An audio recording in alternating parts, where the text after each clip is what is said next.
Jaiklong Nwng Angni jiuni manfrumagani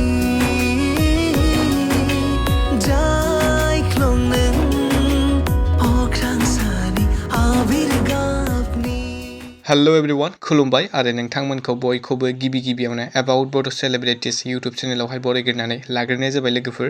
लोगोफोर नोंथांमोननि गेजेराव फैलायबाय आं दायो मोननैसो आपकामिं बड' मिउजिक भिडिअनि सायावहाय आपडेट्स लानानै। ओरैनोथ' नोंथांमोना बे भिडिअनि टाइटेल थाम्बनेल आरो इन्ट्र'खौनो नायनानै एसेबाबो मिथिखाबाय जानांगौ नङा होमबा लोगोफोर। ओमफ्राय लोगोफोर बे गोदानै फैनो गोनां बड' मिउजिक भिडिअखौ जों बबे प्रडाक्शन एबा YouTube चेनेलाव नुनो मोनगोन आरो सोरखौ फाव खालामनायखौ नुनो मोनगोन बेफोरखौ मिथिजोबनो थाखाय नोंथांमोना भिडिअखौहाय जोबजासिम नायलांदो लोगोफोर।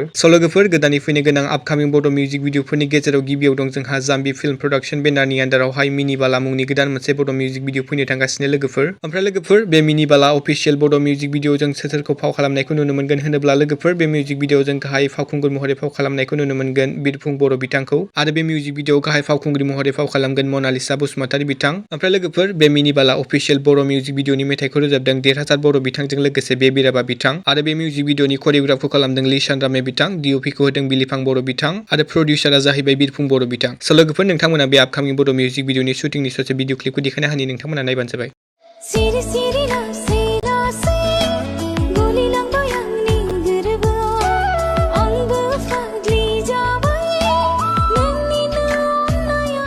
ओमफ्राय लोगोफोर गुबुन मोनसे नेक्स्ट आपकामिं बड' मिउजिक भिडिअफोरनि आपडेट्सनि गेजेरावहाय दं जोंहा लोगोफोर आरबी फिल्म प्रडाक्शन बेनारनि आन्दारावबो गोदान मोनसे बड' मिउजिक भिडिअ फैनो थांगासिनो। लोगोफोर आरबी फिल्म प्रडाक्शन बेनारनि आन्दारावहाय फैनो गोनां बे गोदान आपकामिं बड' मिउजिक भिडिअनि टाइटेलानो जाहैबाय जाइक्लं नों। ओमफ्राय लोगोफोर बे आपकामिं बड' मिउजिक भिडिअ जों गाहाय फावखुंगुर महरै फाव खालामनायखौ नुनो मोनगोन बर'निनो मुंदांखा फावखुंगुर लिंसार बसुमतारी बिथांजों लोगोसे रिया ब्रह्म बिथांखौ।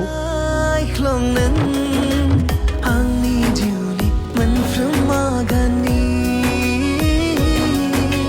Jaiklong Nwng Okrang sani avirgapni लोगोफोर दिनैनि मोननैसो सर्ट आपडेटआ बेनोमोन। नोंथांमोना भिडिअखौ नायना मोजां मोनोब्ला लाइक खालामबानो जाबाय आरो चेनेलखौ इनफरमेटिभ मोनदोंब्ला साबस्क्राइब खालामना होबानो जाबाय बेबायदिनो आपडेट्स भिडिअ मोनबाय थानो थाखाय। लोगोफोर दिनैनि भिडिअआ एसेनोसै गोजोन्थों एन्ड थेंक्स फर वाचिं।